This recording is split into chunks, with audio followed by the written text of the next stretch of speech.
Joining us now is NBC News senior White House correspondent Gabe Gutierrez. Jeff Bennett, co-anchor of PBS NewsHour. He's also an MSNBC political contributor, and former U.S. ambassador to Ukraine, Stephen Pifer. He's the director of the Arms Control and Non-Proliferation Initiative at Brookings. Thank you all for being here. Gabe, what do we know about this call and what the White House is looking to achieve?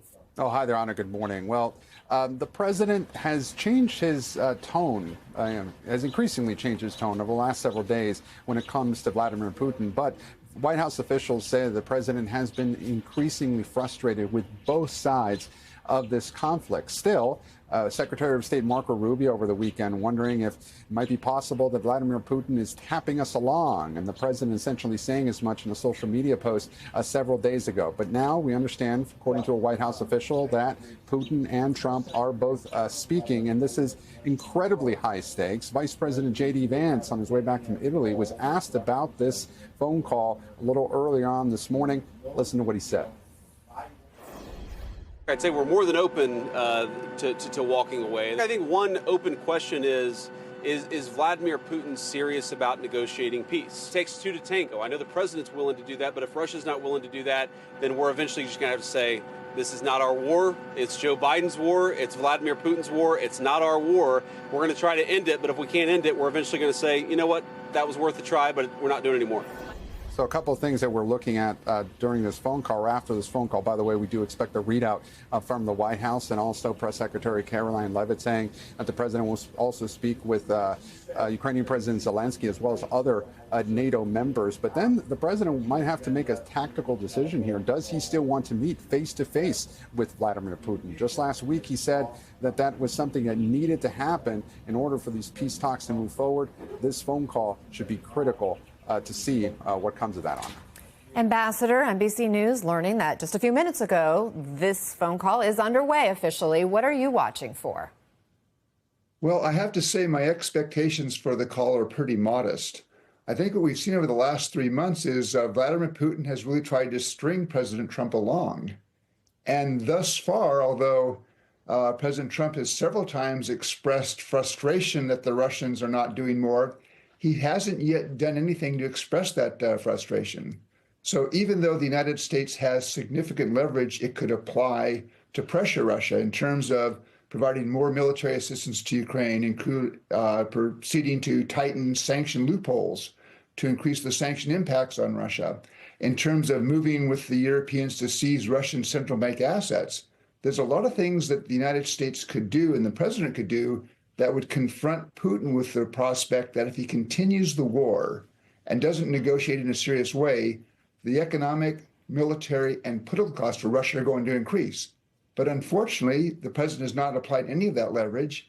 And unless he does, I don't think he's going to succeed. His mediation effort is going to fail. And to your point, the former U.S. ambassador to Ukraine recently, Bridget Brink, just resigned last month after 3 years in her post. Is now speaking out about why she made that decision. Listen. I resigned from Ukraine and also from the Foreign Service because the policy since the beginning of the administration was to put pressure on the victim Ukraine rather than on the aggressor Russia. I fully agree that the war needs to end, but I believe that peace at any price is not peace at all. It's appeasement. And as we know from history, appeasement only leads to more war.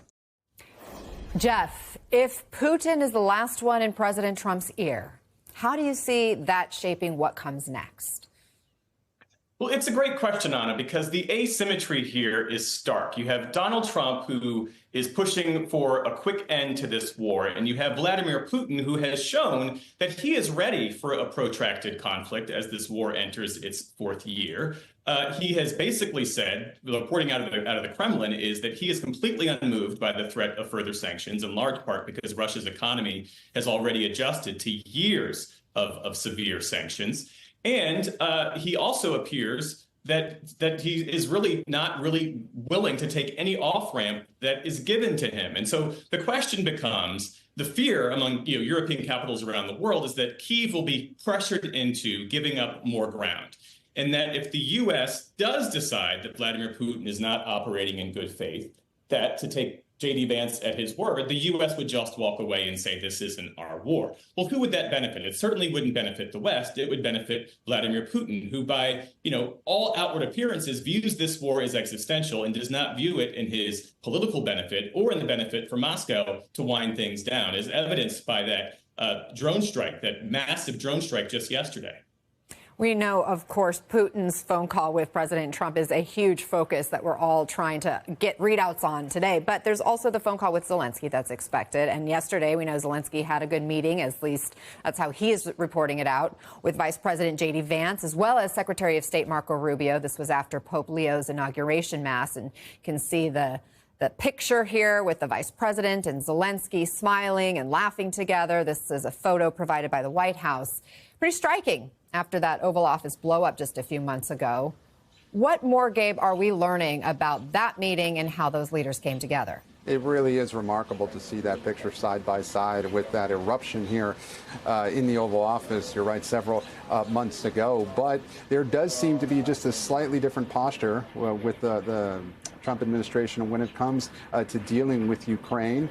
We heard the White House officials, including Press Secretary Karoline Leavitt today, call that meeting between Vice President Vance and Zelensky a productive meeting. We heard as much from Ukrainian President Zelensky as well, who said that they touched upon the need for sanctions against Russia and also spoke about bilateral trade and defense cooperation and upcoming prisoner exchanges. But Zelensky really used this opportunity, he says, to impress upon the United States the urgency of this and to try and get the Trump administration to ramp up the pressure on Vladimir Putin. Question will be whether President Trump is swayed by whatever Putin has to say to him today during this phone call. We'll be watching on that. Ambassador, President Trump has been calling for a 30-day ceasefire to help pave the way for peace talks, yet Russia just unleashed its largest series of drone attacks since the war began over the weekend, launching hundreds of strikes. Other cities were also shelled, including residential areas, according to Ukraine. Was that meant to be a not-so-subtle message from President Putin? Is Russia anywhere close to agreeing to peace? No, I think at this point we have seen a Russian approach that is prepared to continue the war. And it's helped, I think, in part by inconsistency in the White House. So go back a week ago Saturday, President Zelensky met with the leaders of France, Britain, Germany, and Poland, and they agreed that there should be a demand to Russia for a ceasefire with negotiations then to follow, but that if Russia did not quickly agree to a ceasefire, that there would be harsher Western sanctions. And they had a phone call then a week ago Saturday with President Trump. He agreed to that. That was the position. On Sunday, Putin says no to a ceasefire. I'll do direct negotiations. And President Trump flips to that. So I think there's a concern, is the White House going to be consistent here?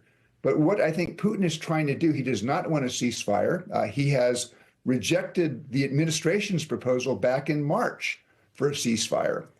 What he wants to do instead is to have direct negotiations, but that's going to be a mechanism that allows the Russians to simply bog the talks down in details for months and months and months while they continue military operations.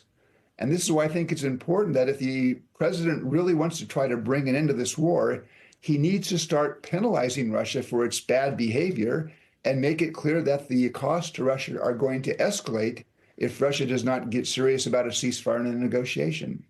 Look, Jeff, President Trump said on the campaign trail that he was going to end this war in his first 24 hours in office.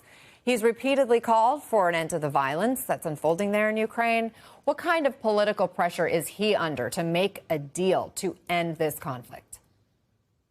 I would say it's significant political pressure, in large part because he sort of set the terms for it. Donald Trump has basically made the case that only he can be the one to influence Vladimir Putin. He's not the first American president to believe that through the sheer force of personality or charisma or magnetism that might somehow yield a desired outcome.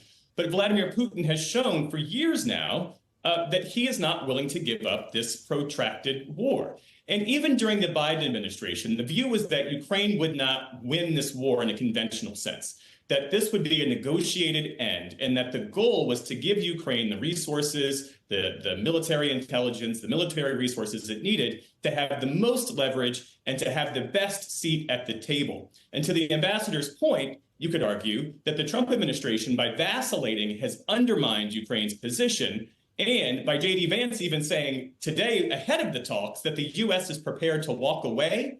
Well, that certainly strikes fear in the heart, I would imagine, of not just President Zelensky, but European countries all around the world that will say, you know, Ukraine was the first, but Ukraine might not be the last if Russia has its way and is basically able to march across parts of Europe. Such a good point about the other potential consequences if Russia is allowed to continue advancing. Thank you so much, Gabe Gutierrez, Jeff Bennett, and former Ambassador Stephen Pifer.